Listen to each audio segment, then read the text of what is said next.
તો જામનગરમાં શહેર જિલ્લા ભાજપ પ્રમુખ માટે યોજાઈ સેન્સ પ્રક્રિયા, જેમાં નિરીક્ષકોની હાજરીમાં દાવેદારી નોંધાવતા ભાજપના સક્રિય સભ્યો જોવા મળ્યા। શહેરમાં 10 થી વધુ અને જિલ્લામાં 20 થી વધુ દાવેદારો છે। શહેરમાં વર્તમાન મેયર સહિતનાઓની દાવેદારી, જ્યારે જિલ્લામાં પૂર્વ એમએલએ વલ્લભ ધારવિયા સહિતના સભ્યોએ દાવેદારી નોંધાવી છે। બંને સંગઠનમાં હાલના મહામંત્રીઓમાંથી પ્રમુખ ચયન થઈ શકે છે। જિલ્લા સંગઠનની કમાન પાટીદારને મળે તેવી ચર્ચા।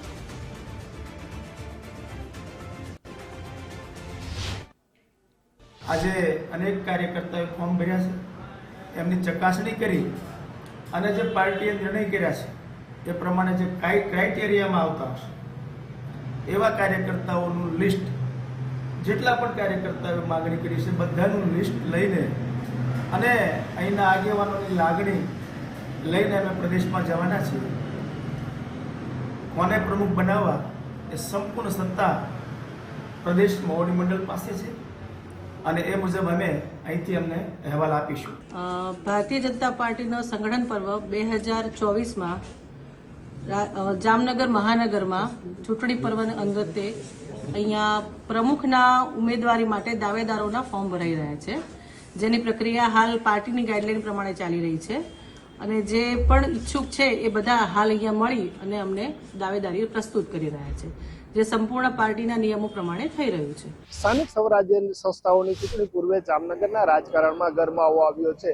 ગરમાવો એ વાતને લઈને આવ્યો છે કે હાલ ભાજપ સંગઠનની ચૂંટણીઓનું કાઉન્ટડાઉન શરૂ થઈ ચૂક્યું છે અને જામનગર જિલ્લા શહેરના જે સંગઠનની કમાન છે તે કોને સોંપાશે તે માટેની ચૂંટણી પ્રક્રિયા આજે હાથ ધરવામાં આવી છે।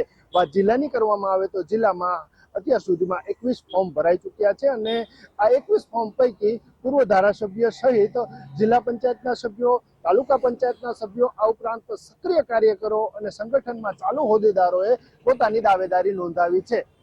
સૂત્રોનું માનવામાં આવે તો ભાજપ સંગઠન હાલનું છે તેમાંથી વર્તમાન પ્રમુખે ફોર્મ નથી ભર્યું, એટલે કે તેને દાવેદારી નથી કરી, પરંતુ હાલના જે 3 મહામંત્રી છે તેમાંથી એકની પસંદગી થઈ શકે તેમ કહેવામાં આવી રહ્યું છે। કેમેરામેન હિરેન ગાંધીની સાથે નથુ આહિર, ગુજરાત ફર્સ્ટ, જામનગર।